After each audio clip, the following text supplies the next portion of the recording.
Unfortunately, that is a part of life, right? You have great victories, mountaintop experiences, and then you also have the lows, and you have loss. And I think it's the universal language of the human heart is going through that process. I'm so glad that you're on the show today. Greetings, Signature Studio Spotlight Series. This is the Bald Guy in the Red Tie, John Butler, your favorite bald-headed red tie wearing show host, here today without Susan Ebert. I know, I don't know what I'm going to do without her. But we do have a very interesting character, someone that's very vital to this office, and someone that you need to be nice to if you work in this office, because she is the administrator of all things, especially your checks. So be very nice to her.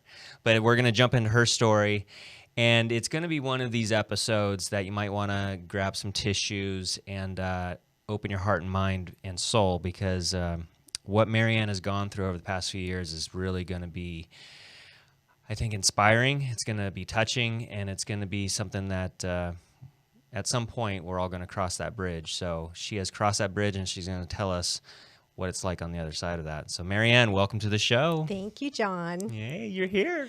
I know. I'm actually happy to be here. I know. You seem like it. I thought for sure I was going to walk into your office and you're like, I don't want to do this. I don't want to do this. Yeah, no. It was probably because I learned about it only yesterday. So that's how Susan does it. Oh, by the way, you're going to be on the show tomorrow. That's her exact words. Yeah. I've worked with Susan for 14 years, so I get it. That's that's what she does. Yeah. That's her brilliance. Yep. Getting you out of your comfort zone. So let's talk about life. You know, life is a box of chocolates. You never know what you're gonna get, right? So you have been here at Signature for how long?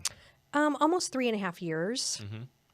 And how did you come across Susan or this office? Was it an ad in the paper, or? Yeah, it was ZipRecruiter. I had actually retired from my previous job and thought, oh, retirement, I'm going to, do all kinds of things. And I took a year off and was getting bored because everybody else, my husband was still working. And I thought, oh, I need to do something. So I just checked all the ads and ZipRecruiter and put my application in and got a call from Nash and said, we'd like to interview you. And here I am. Mm-hmm. Well, you made it through the ringer because, that interviewing and filtering process is not easy. So they saw something glorious in you there. Oh, thank you. And so what was your former life before this? My former life has been in a couple different things. Mm-hmm. A lot of contract. I worked for the FAA for a while and ran jobs, construction jobs, like at the towers and on the airports. Oh, wow. And then I got into school district for a while. And I won't say how many years in either one of those. Never ask a lady her age or her employment history. And then the last 16 years or so, I was involved with CSCA, which is an association that represents non-teaching positions. And for about 11 years, I was in the Orange County field office. And the last 4 or 5, I was the field director, so I ran that office, representing about 25,000 classified employees in Orange County. Wow. Yeah. So you really do have a gift of administration then? Yes. That's good, because that's something I don't have. Yeah. I think it is a gift. I mean, when you can manage that much stuff going on. Yeah, it was exciting. It was rewarding, frustrating, long hours though, 24/7, 7 days a week. It was just grueling, a lot of travel. So you're happy to have a home base and not travel? I am very happy to have a home base, not travel 110 miles a day. I'm 10 miles. Yeah, that sounds a lot better. One way. Yeah, that sounds a lot better. So I'm really excited to be here. And who wouldn't want to work with Susan? She's been, I say to people, she's the icing on my cake before I actually do retire. Mm-hmm. So. And I'm the cherry on top. Absolutely. All right. Absolutely. I just want to be a part of your cake. You are. Or I could be the guy that jumps out of the cake. No, that's okay. Okay. Okay. Well, just throwing it out there as an option. So how have you, it sounds like you've been in Southern California. My entire life. Your entire life. Okay. Yeah, my entire life. And then so you're married. Yes. And how did that love story start? It actually started in our junior year of high school. Oh, wow. We met in high school. I asked him out to what we called back then, I don't know if they still have it, backwards dance, like a Sadie Hawkins. Okay. where the girl asked the guy, Okay. and the rest is history. And did you not know him before you asked him? I Was knew it him like a little total- bit. Yeah, I Yeah. knew him through a friend. Were you nervous? Yeah, I probably was. That was a long time ago. I'm trying to think if I was nervous or not. Yeah. I mean, Maybe a little bit. No one wants to hear the word no. Yeah, right. And was he this hunky, athletic kind of guy, or what's? No, he was more of a bad boy. Okay. What, had the leather jacket with the cigarettes in the arm or something like that? Wasn't in the 50s, Okay. but it was in the 70s. Oh, so he had his long hair and Yes. listened to Led Zeppelin? Yeah, Black Okay. Sabbath. Yeah. All right. So you like the bad boys? Yeah, You did. yes. And then you got your hands on him and made him into a good guy. He is a really good guy. He's my rock. That's awesome. He is my rock. So you met in junior year of high school. Junior year. When did you get married? A couple years after that, after high school. We Did got your married parents when we were like 19. No, not at first, Because he's the bad boy. because he was the bad boy. Did he come spinning donuts in your front yard in his Camaro? No, he honked for me to come out. That didn't go over really good with my dad. Yeah, I don't think so. Doesn't work. So, Oh, yeah, man. those were the days. I love it. That is cool. Okay, so you got married in your early 20s, Yes. and then babies right away, or did you guys No, wait? wait about 4 or 5 years Okay. to have kids. Yeah. Oh, so this is like one of those classic old school stories where you met in high school, got married, and then had kids years later. Whereas my story is found out we're having a kid, got married. So I did a little backwards there. But that Hey, is whatever awesome. works. And whatever works. But we're going on 18 years. So how many years have you been married? 44. 44 years. Jeez. Yeah. So you got married when you're like 10? 6. I was trying to give a little bit of Thank you. credibility there. And so how many kids did you have? I have 2 boys, Two Kids. boys. So no daughters. no daughters. So your husband didn't have to deal with No. a young man coming and honking for his daughter. No, he did not. Okay. Did you guys teach your boys not to do that? I tried to teach my boys not to do that. I hope they didn't do that. A little bit of manners goes a long way. Yeah. And so who are your sons? My oldest son is CJ, Uh-huh. and my youngest son is Doug. They're 2 years apart. And were they close growing up? Yeah, they were really close as young kids when they got in middle school, high school. Not so much, but don't let anyone else mess with their brother. Okay, so they had each other's backs. They had each other's backs. And then after Doug, my youngest son, graduated from high school, they decided they were going to move out together. And I was like, what? You guys don't even like each other. How'd Like, that "Oh, go? It actually, they lived on the same property for years. So, and they became best friends. Well, that's good. Irritate each other, but Yeah. best friends. Yeah. So- See, if Susan was here, she would jump into a narrative about Nash and Zach, how they're brothers and they love each other. Yeah, no, CJ and Doug loved each other a lot. We're always there for each other, irritated each other. So, So it's It a was healthy a- brotherly dynamic. yeah, absolutely.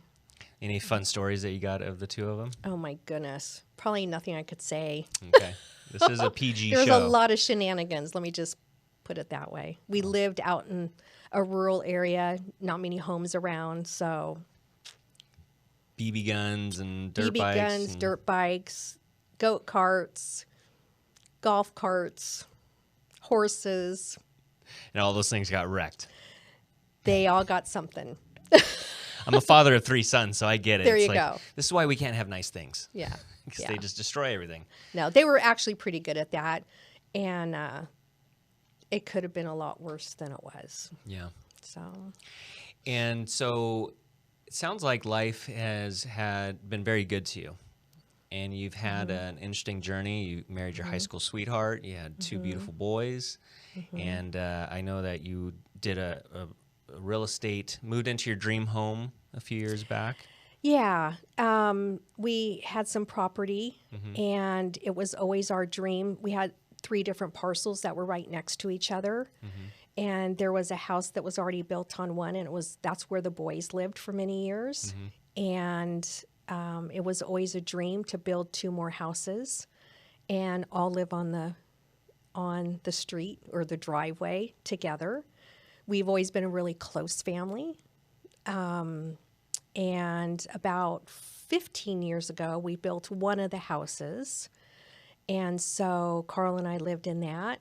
And it was a dream and something we had planned to do the third house. And then Carl and I would move into that, and CJ would have the original house, and Doug would purchase our house. And that happened. Our dream came true about 2 years ago, almost 2 years ago. So in 2020, As the world was losing its damn mind. As the world was losing their mind, we still had excitement in our lives. So the juxtaposition of this is that the world is starting to go crazy in the springtime of 2020, but life is going good for you. So, you see a future full of hope and good things. You're kind of having a mountaintop experience. And then what happened? We actually moved in to our new home that we had just finished building, Carl and I, on Memorial Weekend. Okay. And which that Sunday was the 31st. And we all had dinner together because we always had Sunday dinner together so we could reconnect after, a busy week. And we were all there, Doug and his wife and kids, and CJ and his kids. And it was a normal Sunday dinner. And we always tell each other how much we love each other. I also told CJ as he was leaving, hugged him, said how proud I was of him and the dad he had become. And the next morning, I got the phone call.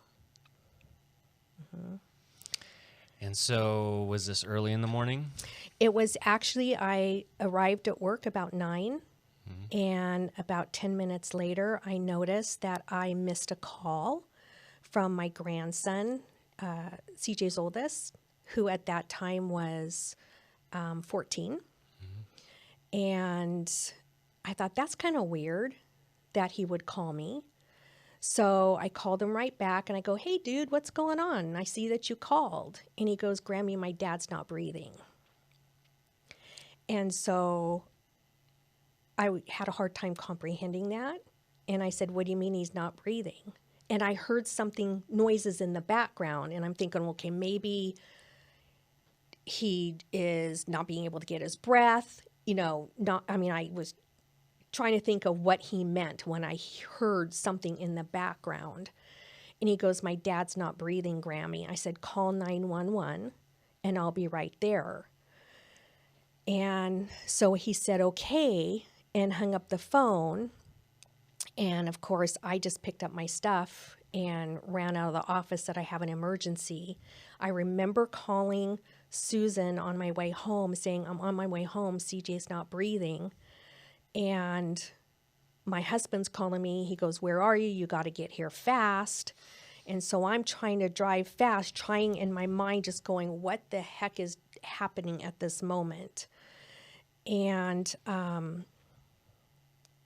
I got to the house, and the paramedics were there, fire department, ambulance was there, and Doug and Carl ran up to me. And how were they at that moment? Scared, worried, trying to keep me calm without them being calm, but they were in more control than I was. And so when you arrived and you see the scene, you see your husband and your son, what's going through your mind at that moment? Are you just trying to figure out what is going on? I'm just trying to figure out what happened, Mm-hmm. trying to piece it together. I saw my grandson sitting outside talking to the sheriff, and my brother and his wife were living with him at the time, and it kind of all was going slow motion, but fast, but slow. I don't know how else to describe it. It's a time warp. Yeah. It's a time warp. It's like you're in this time warp and just kind of spinning and trying to figure out what happened. And I learned later what happened, but at that particular time, I was probably, I don't know, it was probably a half hour, maybe more. And my son came out and my husband and told me that they couldn't revive him. Were you able to get in to see CJ? Or were they wanting you to? At that particular time, no one was allowed in the house. And once they told me that he died and they weren't able to revive him, I had the option whether I wanted to go in or not. And I chose not to.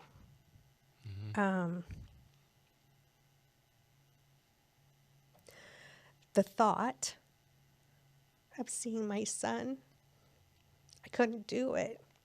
I wanted to remember the last time I saw him. And so that's the choice that I made, and I'm glad I made that choice. They said that he was very peaceful looking. What had happened was he simply fell asleep on the couch that night and didn't wake up. So he was on the couch when they found him? He was on the couch when they found him. My grandson, Andrew, actually found him.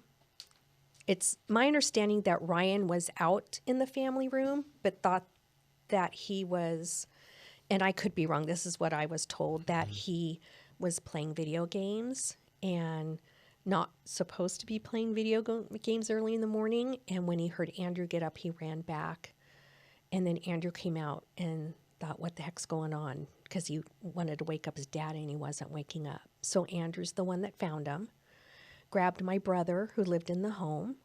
And but it's my understanding that's what I heard when Andrew was calling me, was my brother trying to revive him and on the phone with 911. Okay. So I did hear something. I just wasn't sure. I thought it was CJ. Did they have,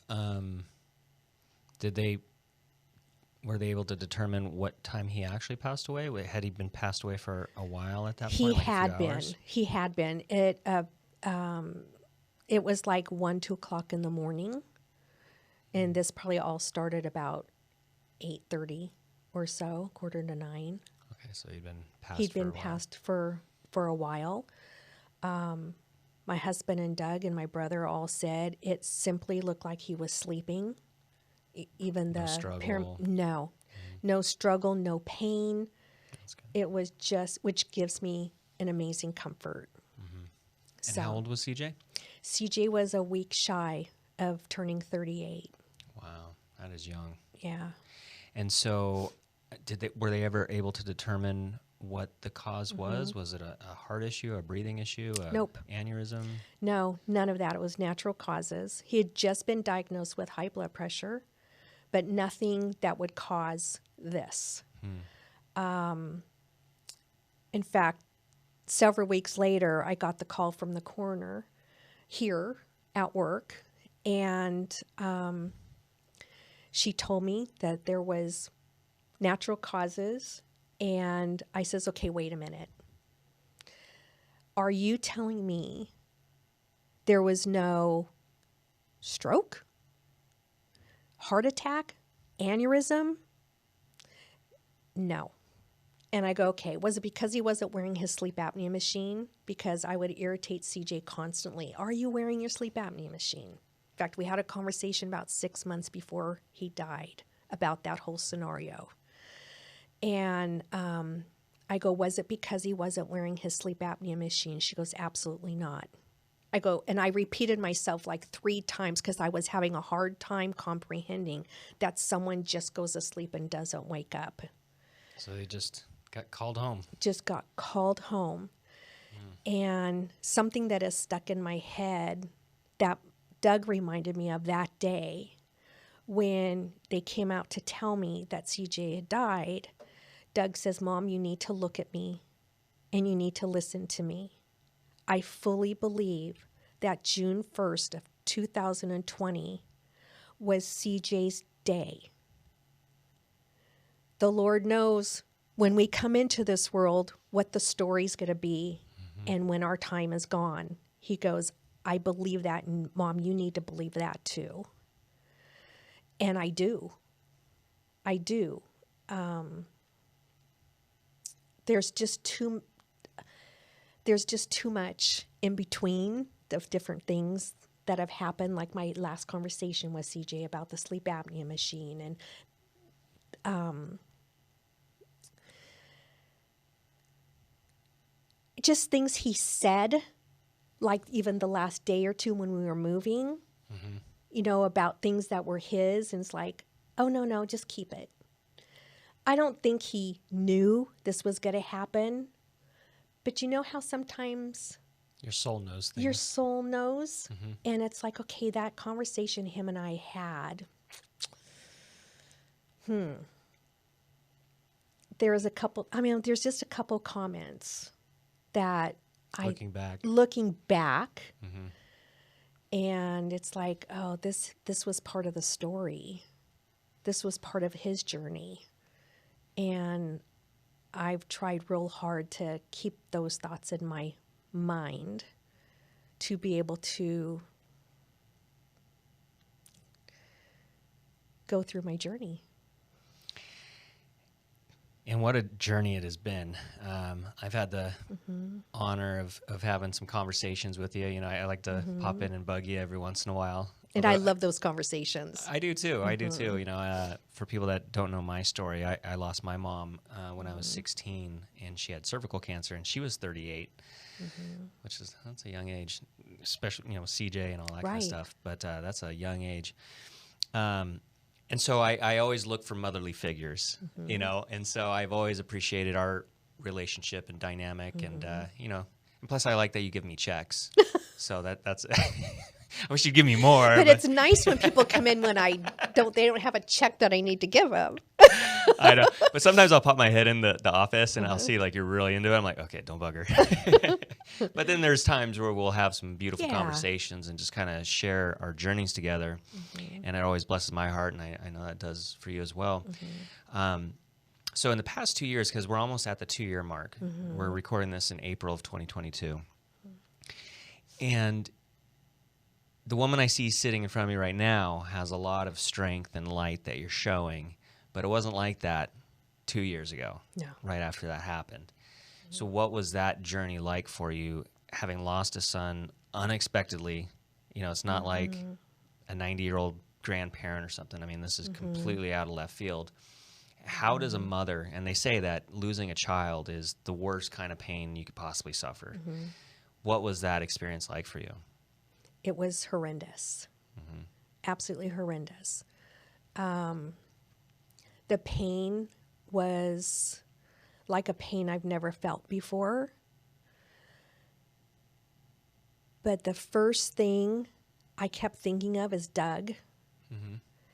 And I had no choice but to go through my journey, my healing journey. My first thought was put my head under a pillow and just stay there forever. But I couldn't do that to Doug and my grandkids and to my husband. I needed them to know that I love them just as much as I love CJ. I don't know why these words came out of my mouth the day CJ died, but my daughter-in-law is a therapist. And I looked to Bonnie and I said, I'm not going to be able to do this myself. You need to find me someone, and you need to find me someone fast, because I'm not going to be able to pull this off by myself. So in that moment, with all the grief, with all the shock, with all the craziness that was happening, you had the wherewithal to realize, like, man, I need to connect with someone that lead me through this. I think it was the wherewithal and the love that you had for Doug and Carl and my grandkids and Bonnie, and the love of my family. Family's always been the most important thing to me. And that's the only thing I can think of now to where I would say those words. So love got you through. Love got me through. It truly did get me through. Doug and Bonnie took care of absolutely everything, including, CJ's service. We sat down as a family, including CJ's boys, and said, okay, what do you want to happen? I'm not telling you it's easy by any means, because it wasn't. I didn't think I could cry anymore. And I would tell people, this is like the movie The First 50 Dates. I don't know if you've ever saw it. It was Adam Sandler, right? And every morning he had to wake up knowing that his wife doesn't even remember who he is. And every morning I had to wake up reliving that whole scenario. But I have such an amazing support group.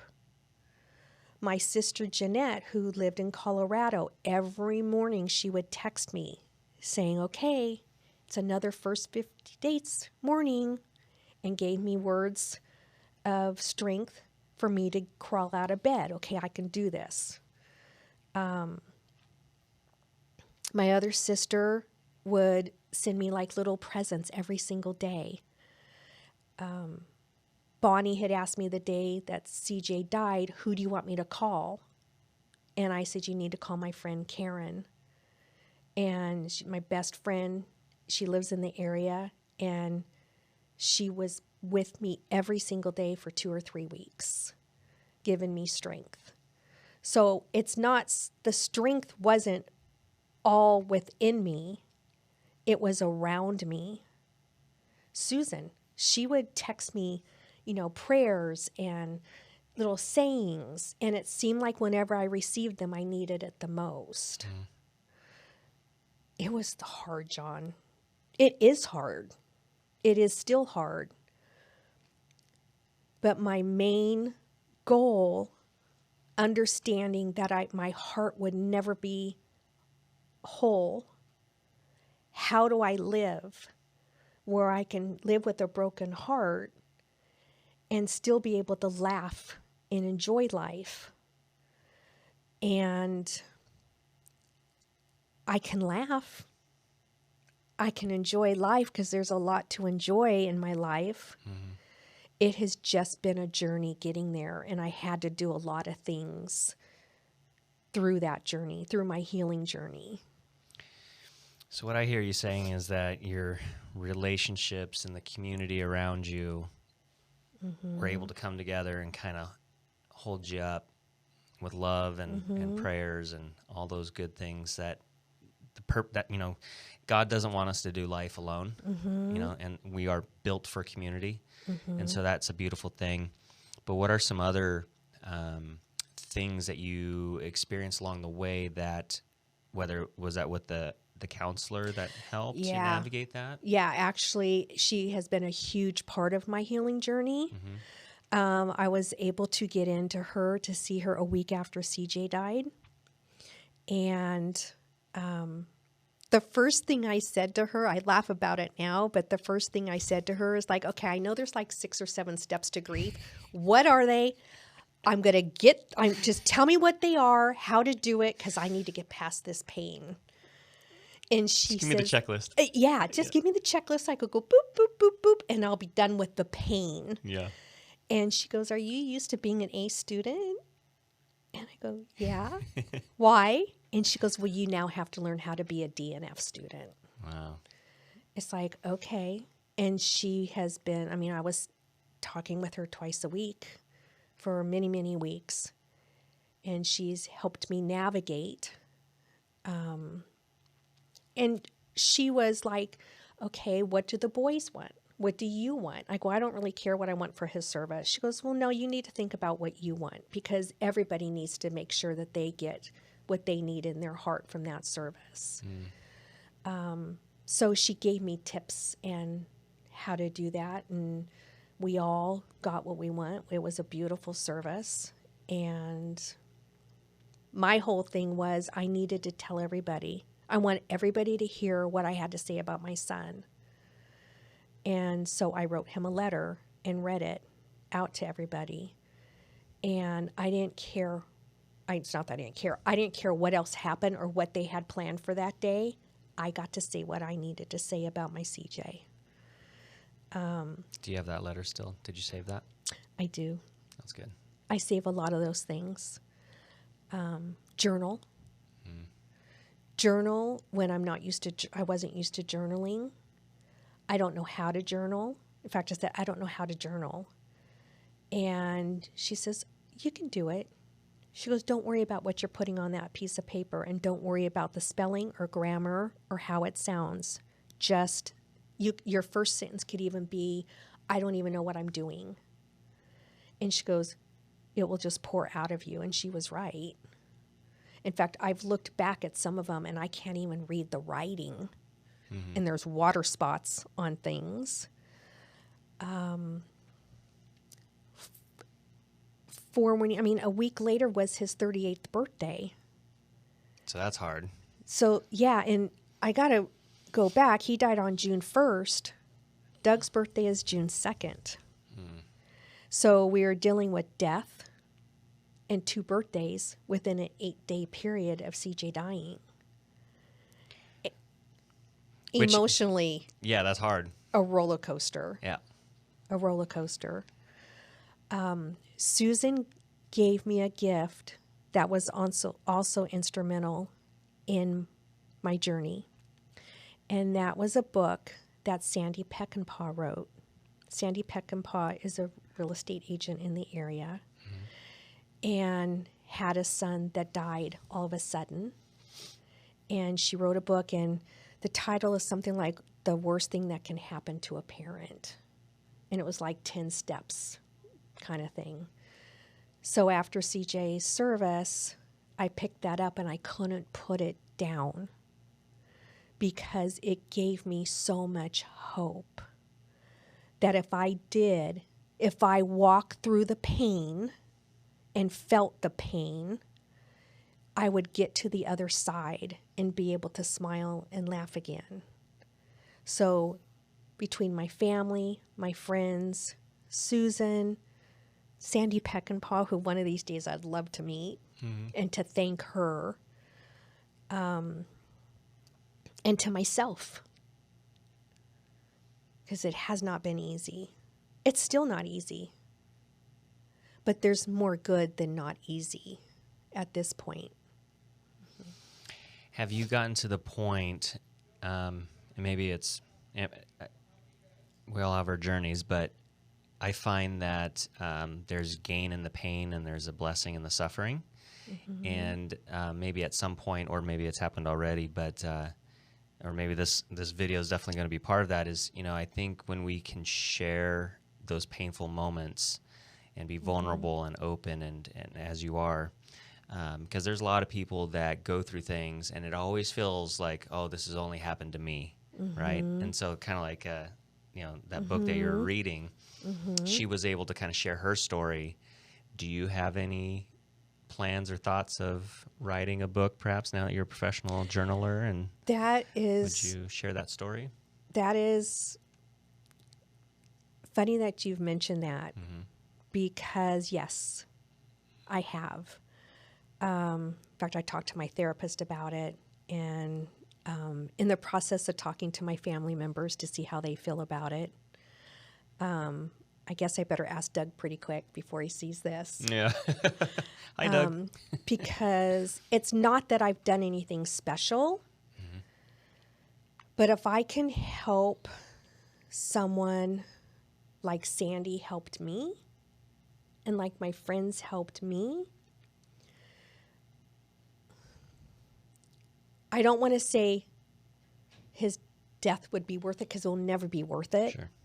But if I can get something out of his death to be able to share,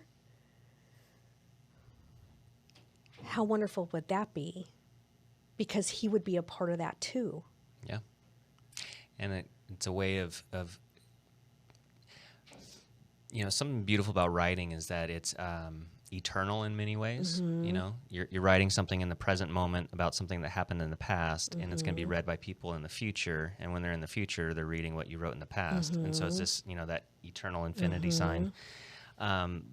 But being able to share his story and his character and just the family dynamic with Doug and all that kind of stuff, I mean, what a beautiful treasure out of something so painful. There's a lot of light and blessing in that. Yeah.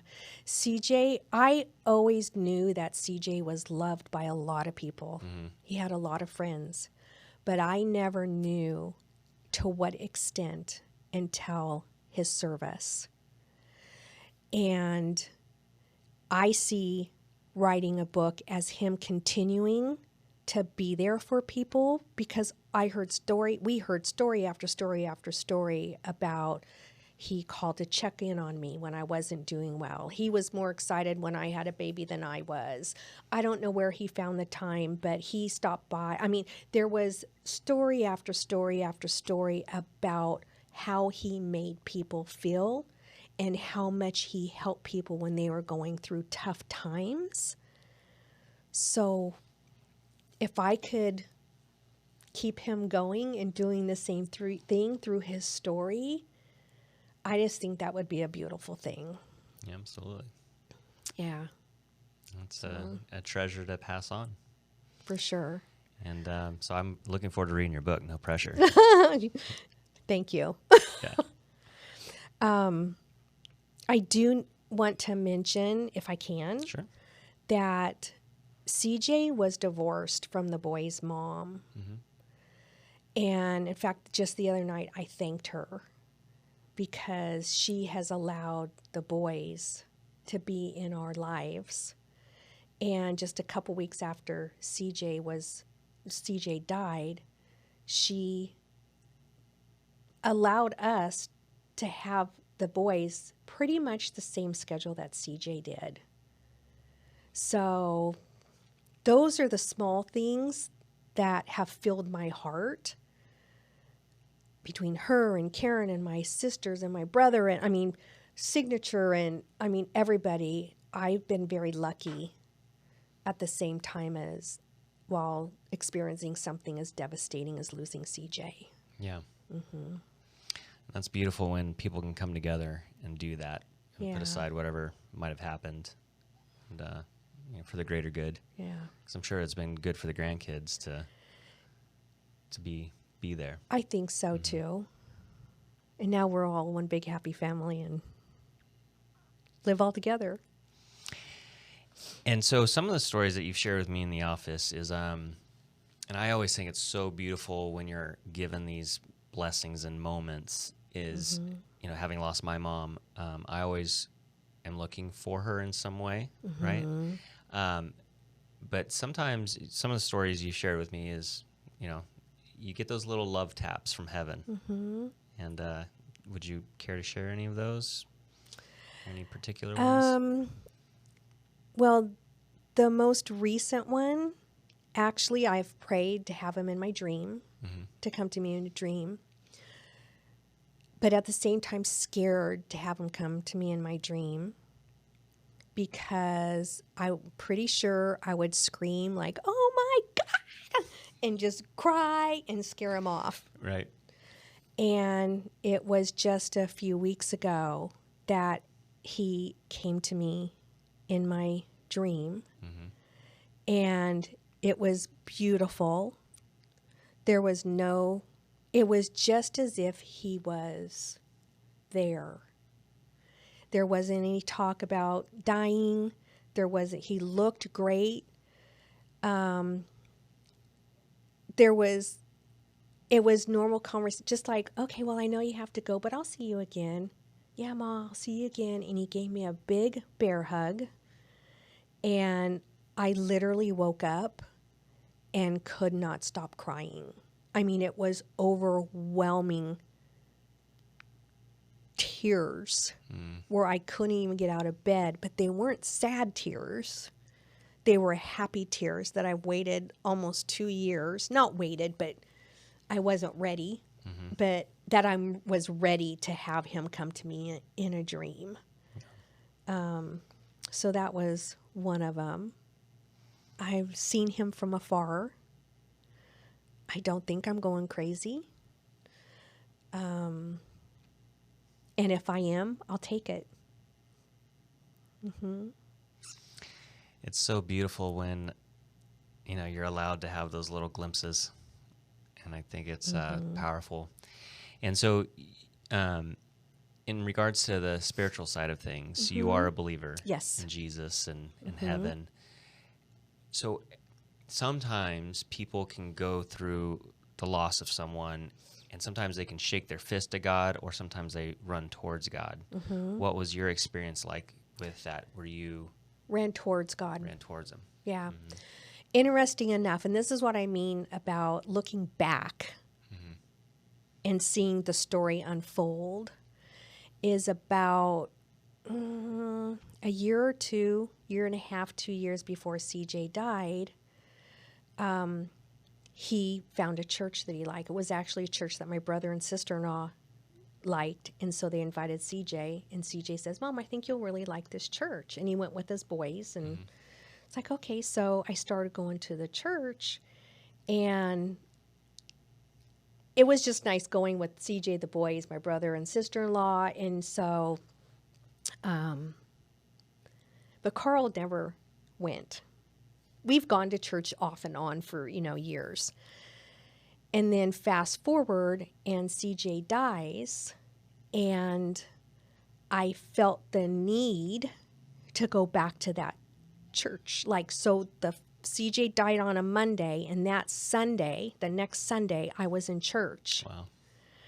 And I kept saying, and Carl came with me, and has been coming with me ever since. And I said, I don't know if I can do this, but I have to at least try.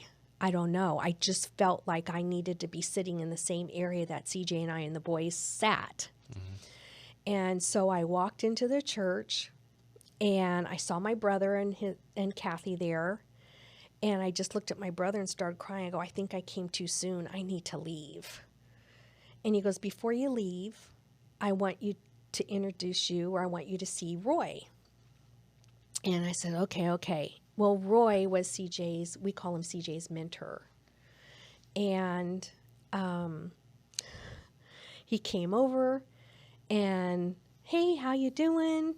And I said, you know what? I think I've come back too soon. I need to go home. I'm so sorry. He goes, no, you don't. You need to sit down. Nice. And so we sat right there in the lobby and talked for like 20, 30 minutes. He, too, had a son that died suddenly, and, several years ago. And I just was mesmerized by the conversation and what he was saying to me. And I was able to pick myself up, go in, listen to the service, and I've been going ever since. In fact, Roy did CJ's service, which meant even more to us because he knew CJ. Yeah, not just a stand-in pastor. Exactly. And the church music was there's something about music that's very healing for me. And at that time, more healing than almost the service and the sermon itself. And as soon as the music would come on and I'd listen to the words, just emotion was released. But it felt good afterwards, like good, solid, get it out, crying. So faith has been huge in my journey, believing that I can get through it, because Sandy Peckinpah said, trust me, I promise if you do these things, you will be able to, laugh. And there wasn't just one thing that I can say I've gotten through it. Have I gotten through it all the way? I never will. And I have to give myself grace to allow myself to still have a broken heart. He's my son. I'm never going to forget about him. While at the same time, I can laugh and enjoy life. It's really a strange thing to live through. Really strange. When you were just talking about the steps of your healing journey, I got this vision of stepping stones. And so it's like you got your community, you got your faith, you got the therapist, you got your family, you got the book, and all these kind of things, the journaling. And so I think that's the important thing about grief, is that it is a journey, and you do need to take those stepping stones. It's kind of like walking across a creek, and you got to jump from boulder to boulder, and sometimes and you don't want to make that next jump, and sometimes you fall. You can get wet. And I've always been the kind of person that has been able to be strong and fix problems and be there for people, but I've had to give myself grace and let go and let life, the Lord, guide me and not try to be in charge. Because if I was in charge, I would have done those few grief steps and been done with it and still lived in pain. Right. So, great therapist, an amazing family that I love more than they will ever know, amazing friends. Yeah, it's been quite the journey. So that's a beautiful thing. It's a painful but beautiful thing. Painful but beautiful. And we've all done it together. So is everyone kind of, we all have our own different grieving processes and journeys and such, but does it seem like everyone's kind of in this together and moving forward, or is there? No, I've had to learn to let go of other people's grieving processes. Because you want to do it for them, right? Oh, I want to tell them how to do it, even though I don't know how to do it. I was like, no, you're not doing it right. Yeah. Well, how should I do it? Well, I don't know, but when I find out, I'll let you know. Yeah. But I've had to let go and allow them their own process. But I believe as one, we have traveled through this together and everybody's where they need to be in the process. And I know, we ended up selling everything, but not because of CJ. And that was really important that we all made sure it wasn't because of CJ. And it wasn't. But there's things that I did, like I wrote letter to our property to say goodbye to our property. And and I've kept it. I buried the original and kept the copy. But like if you looked back property, you would see. And so I've been taught how to do a lot of closure and preparation for the next holiday. Get your mind set for what's coming next so you're emotionally ready for it. So it's almost like having a roadmap on the journey instead of, oh, wow, there's a left turn here, that kind of thing. Yes. Yeah. Yes. I remember on Thanksgiving, was it 2020? I woke up and the first thought I had that day on Thanksgiving was about you and your family. And, we worked together, but I wouldn't say we were necessarily close by any means. We don't do anything outside of work. Yeah. But I like to think that it was CJ saying, "Psst, hey, John, can you write something for me?" Because I'm a writer, and I just had this overwhelming, spirit impression, hey, this needs to happen today. And so I was like, all right. So I went down and I started writing the story about Thanksgiving at your house. And I would write a line, and I'd get up and, oh, this is dumb. I shouldn't do this, and because, I don't know what your emotional state was that day, but I just no, come on, I need you to write the story. And so I sent you the story, and then I was like, oh man, this is not going to go over well. But I'm glad that it seemed like it. It did. And there was so much in there that was CJ. Yeah. There was just so much. Didn't you see something about mashed potatoes? Yeah. Yeah. Mashed potatoes. Yeah. His favorite part about Thanksgiving. Mine too. One of his favorite. Yeah. Yeah. No. Yeah. That was a beautiful story. And I don't know why I do those things. I think it's like a spiritual gift on many ways. But I think the reason I do that for people when I feel prompted to do so is that I remember those birthdays and holidays after my mom died. I mean, it's such a weird void because your whole life, this is whatever the process is, the tradition is, and all that kind of stuff. And all of a sudden, you got that seat at the dining room table, and they should be there, and they're not there, and it's a weird psychological thing. And so I was honored to be recruited by CJ to write that story for you. Yeah, no, I loved it. I know you're like, I hope I'm not overstepping. I think wasn't it like a Facebook message or something? Message, yeah. But no, that was like a wonderful gift. Yeah. A wonderful gift. Good. So, I'm glad that he was there that day Me too. and kind of help you get through that. Because didn't you say that was his favorite holiday? Favorite holiday. Yeah. Favorite. In fact, he started invite. We usually have 40 people. Wow. Because we have Thanksgiving the day after Thanksgiving. Mm-hmm.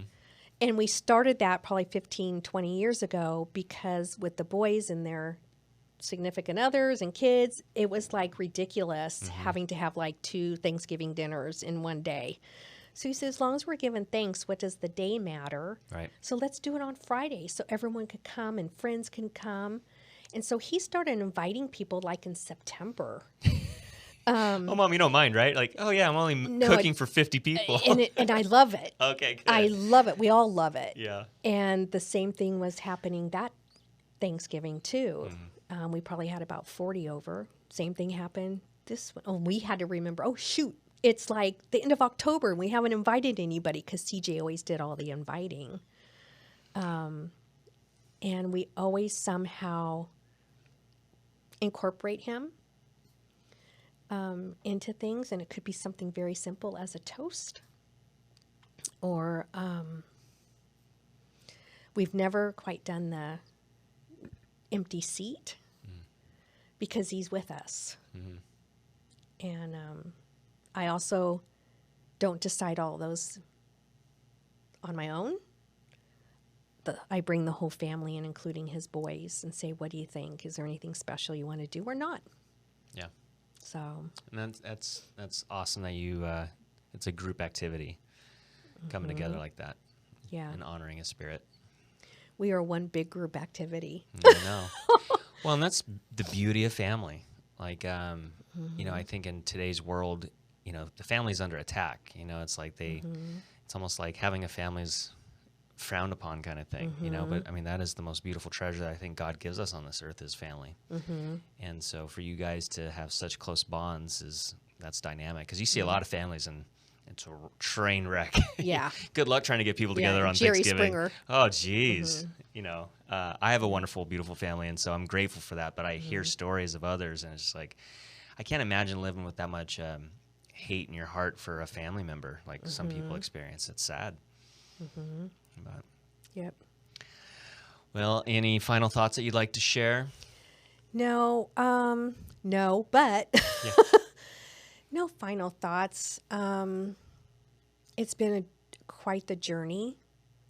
I've learned a lot about myself, not just dealing with CJ's death, but I had said at one point, okay, wait a minute. I thought I was supposed to be just talking about CJ's death with my, therapist. And she goes, you didn't know I was going to get into other things, just like trying to be in charge and, that kind of stuff. But I mean, if I could help one person, that would be amazing. And what advice would you share with someone that maybe just lost a loved one or a child? The first thing I would say is you have to walk through the pain to get to the other side. Don't mask it with anything. Don't ignore it. You have to walk past or through it to get to the other side. Otherwise, it's never going to leave you. That would probably be my number one thing that I would say. And then I'd talk about journaling and support group, therapist. So, but yeah, you have to walk through it to get to the other side. And it is a son of a gun. A son of a gun. I mean, as a mom, there are times where I can look at pictures of CJ all day long. All day long. I can watch his service because we recorded it with a smile on my face with what everybody's saying. And then there's other days where I look at his pictures and go, what the heck just happened? And I'm an emotional wreck. So, but that's just the new norm for me. That's just the new norm. Grieving isn't a linear process. It's almost like a stitch work. 2 stitches forward, and then, I got to go back here. Yeah. It's a toddler holding a crayon and going. One of those Etch-a-Sketches almost. Yeah, exactly. It's not easy, but I'm very thankful. I'm very thankful that the Lord gave me a week shy of 38 days with CJ. Could have been less. Grateful for my family. Grateful that I have Doug, Bonnie, Carl, the grandkids. I mean, there's a lot to still be grateful for, even though we lost a huge link in our chain. Yeah. So, Well, I think you've handled it beautifully, and it's been quite a journey. And final question, what do you think heaven is like? oh, that's an interesting question. Glorious,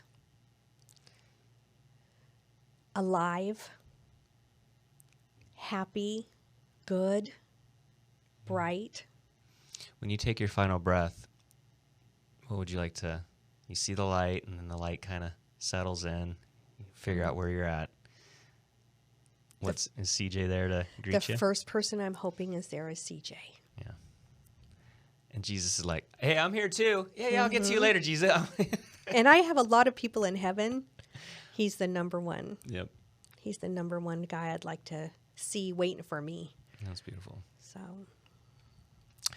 Well, Marianne, thank you so much for sharing your story, and just, you know, it's a journey, but the way that you're going through it is beautiful. And I hope that beauty translates into the stories of other people, and that they would find that encouragement. thank you. Thank you for inviting me. Absolutely, absolutely. And that concludes this episode of the Signature Studio Spotlight Series with Marianne Monfils, John Butler, the ball guy in the red tie, and no Susan Ebert today. But sometimes all things happen for a reason, and it's always a beautiful thing. So with that said, we'll see you in escrow. Bye-bye.